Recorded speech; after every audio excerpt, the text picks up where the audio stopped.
Happy Halloween, everybody, and welcome back to another 5-game predictions. Now, in the last 5 games, the Lakers win 3-2. Honestly, you can do a lot better. I mean, look at the other teams in the NBA right now, like the Dallas Mavericks. How's that trade feeling, Mavs fans? Feeling good? No, but there's some things we need to talk about before we get into the 5-game predictions. Number one, let's actually talk about how impressive this Lakers team has been. Especially for somebody like AR, who honestly in the beginning of the season did not look that good. I mean, opening night, he only scored 12 points throughout the 3 quarters, and then he ended up with 26 points. He ended up scoring 14 points, but at that point, the game was basically over. But still, I am pretty much satisfied with this Lakers team. They're playing with heart. They're hustling. You know, guys like Vando have improved tremendously on defense, and also guys like Marcus Smart, their defensive effort. Just overall, I love how they're playing basketball here. Now, again, the starting 5 still doesn't make any sense. Gabe Vincent should be sitting on the bench. Have somebody like Vando who gets about 7 rebounds a game.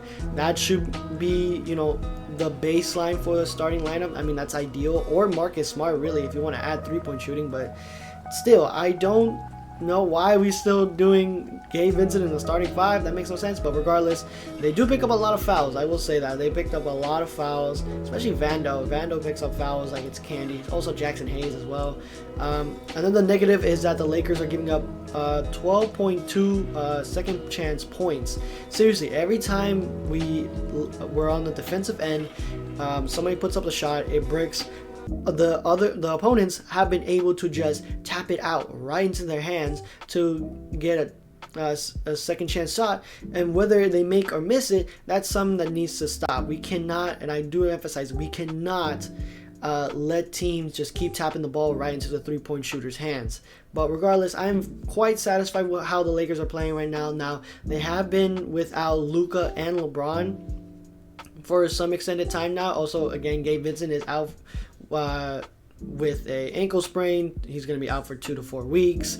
So that's another ball handler that's been out. Marcus Smart has been in and out of the lineup. But at least now, in these 5 games, we're going to see Luka Doncic play. Hopefully in tonight's game against the Grizzlies, if I can get this video out in time. But still, I do think this Lakers team is something special going into the rest of the regular season. But let's not waste any more time. Let's just dive into this 5-game prediction. First up, we're up against the Memphis Grizzlies. Now, the Grizzlies have been averaging 8.8 offensive rebounds, so Lakers 9.4, and the defensive rating is 115.4. That is 0.2% better than the Lakers, who are 115.6. Now, defensively, this is going to be very interesting because both teams are basically playing the same. Again, this is a small sample size. This is for the first 5 games of the season, so I don't expect this stat line to stick. Is it likely? Probably. But still, I don't see any of these stats sticking at the moment because, again, this is a small sample size. But let's talk about the free throw attempts. The Lakers, throughout any team in the 5 games, are attempting 30.8% free throws. Yeah, other teams hate us for that. I mean, we're just going to the free throw like it's nothing. Seriously, 30? That's crazy. But the Grizzlies are in the same ballpark too. They're 28.8 free throw attempts, but their rebounding. Let's see, what was the rebounding again? Oh yeah, their defensive rebounding is 33 to the Lakers 31.8. Now, again, the rebounding thing, we need to make sure we are winning the battle of the boards. Guys like Rui Hachimura needs to improve on his rebounding numbers, but I'm very proud about how Vando and Ayton, and hopefully Luka, if he plays tonight, who has honestly been getting 11 rebounds a game. That's insane, but still, I'm proud of how they've been able to battle for the boards. Now, the steals they're the same, 7.8 steals for both teams. Blocks, the Grizzlies have been the Grizzlies are outdoing the Lakers in that, to the Lakers 3.6, the Grizzlies 5.2. Turnovers, the Lakers, again, we have not been able to take care of the ball throughout any of the 5 teams I'm going to mention. They are 17.4. And then personal fouls, the Grizzlies pick up a lot more fouls than the Lakers. They are 21.4 to the Lakers 19.8. And then threes, they're somewhat similar. It's 33.3% for the Grizzlies and 31.9% for the Lakers. Now, the free throws, if we can get as many free throws as we've been getting, I mean, Austin Reed has been averaging about 11 free throws a game so far. I do see the Lakers winning this one. But again, we need a battle for the boards. We need to make sure we're keeping the ball within our grasp, making sure that the only shot attempt is that shot attempt. We cannot be letting teams get those 12.2 second chance points that we're allowing. That's something that the Lakers really need to fix going overall. But again, the hustle that everybody has been playing has been tremendous overall. Next is the first night of a back-to-back. That's right, it's going to be against Miami Heat. Now, Miami offensive rebounding is 9.8 rebounds, and the defensive rating is 36.6. Again, that defensive rebounding is crucial because, again, the Lakers are 31.8, and that's going to be a huge difference going into this matchup.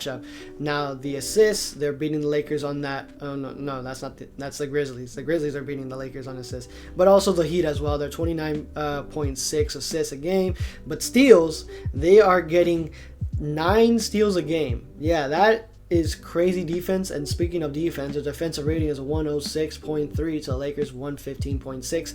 That is going to be hard to come over. And also blocks, the Heat are averaging 2.6, so Lakers 3.6. Turnovers, 15.4. The personal fouls, again, the Miami Heat are picking up more fouls than the Lakers, but only by like 3. So both teams are going to be at the line a lot.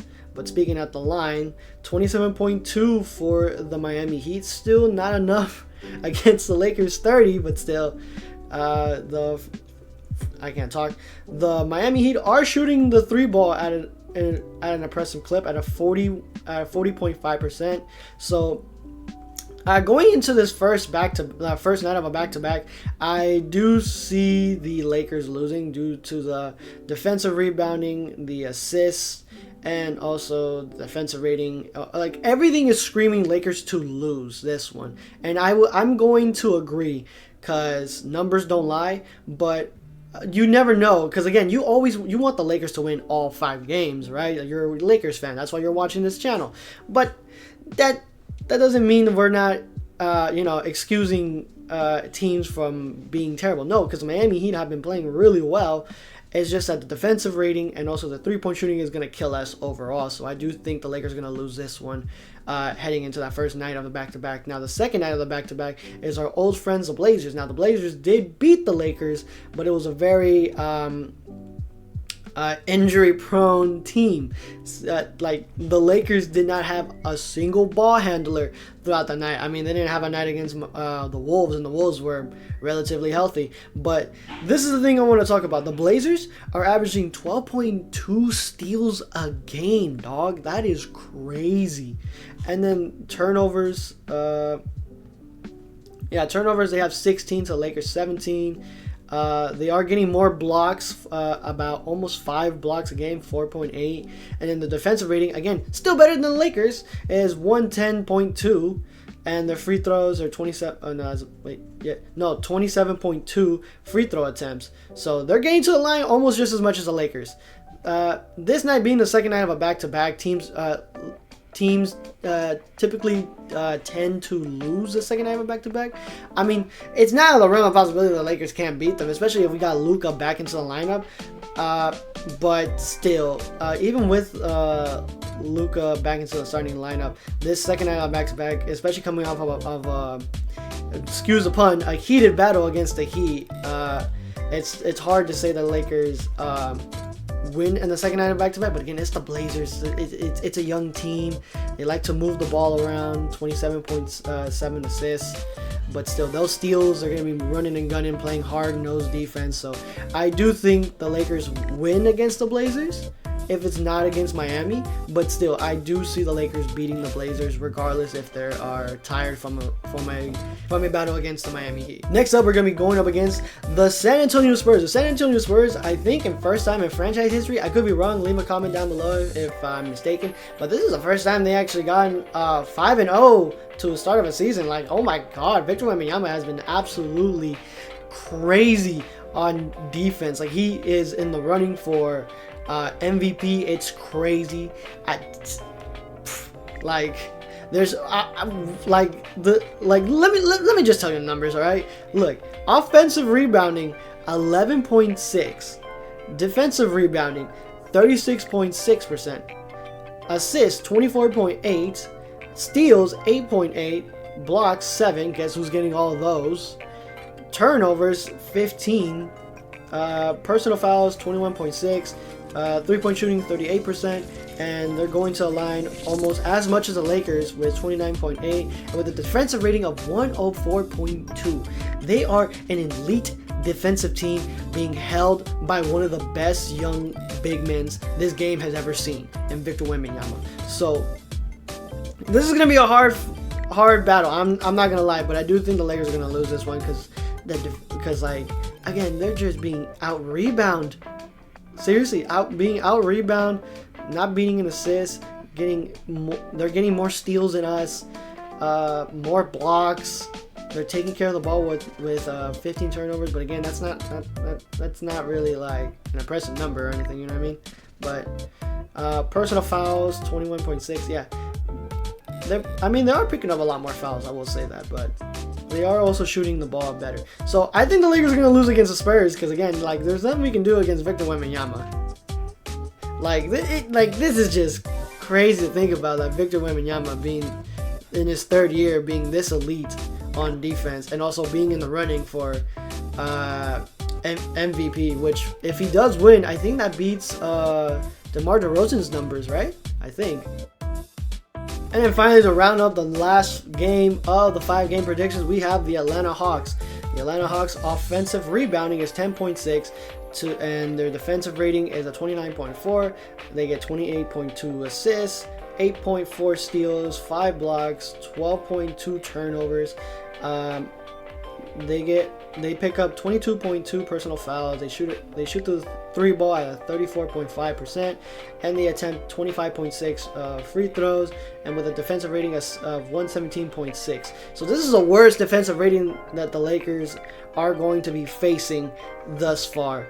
And yeah, offensive rebounding, the Lakers may lose that battle, but like, still, I don't see the Lakers losing the rebound battle to that.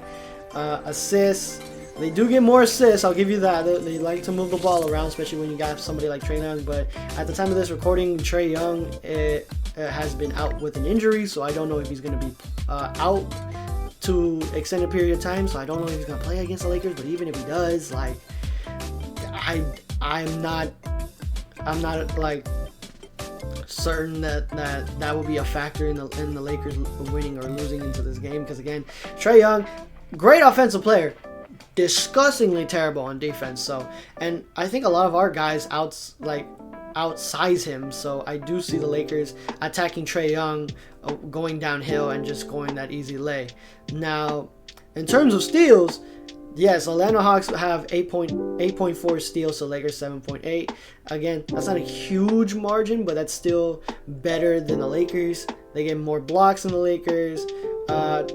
Turnovers, the Lakers, again, 17.4 to the Atlanta Hawks. That's 12.2. They're taking care of the ball, all right? They're making sure that ball stays on the half court and does not get disrupted when they're moving the ball. Like, bro, 12, that is literally the best turnover ratio than any of the 5 teams that the Lakers have been dealing with. So they're going to take care of the ball. Personal fouls, yeah, the Hawks pick up a lot more personal fouls than the Lakers. And the 3-point shooting, again, the Lakers have not been a good 3-point shooting team thus far. They're only shooting 31.9% to the Hawks, 34.5. So the percentage, I do see the Lakers losing that fight, but I hope the Lakers have a great shooting night regardless.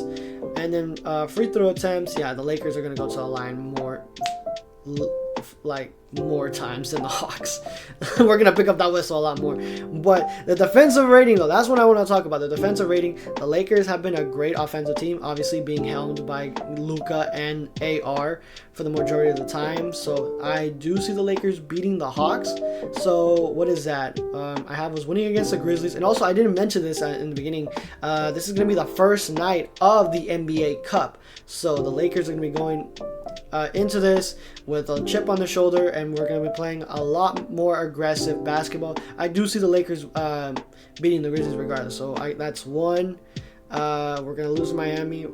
I'll hopefully beat the Blazers, but again, this all depends on if Luka is back for any of these games. So pick up against a win against the Blazers, lose against the Spurs, and a win against the Hawks. So I do have the Lakers going 3-2 in the next 5 games. But let me know what you guys think in the comment section down below. Don't forget to follow me. I do all kinds of Lakers news.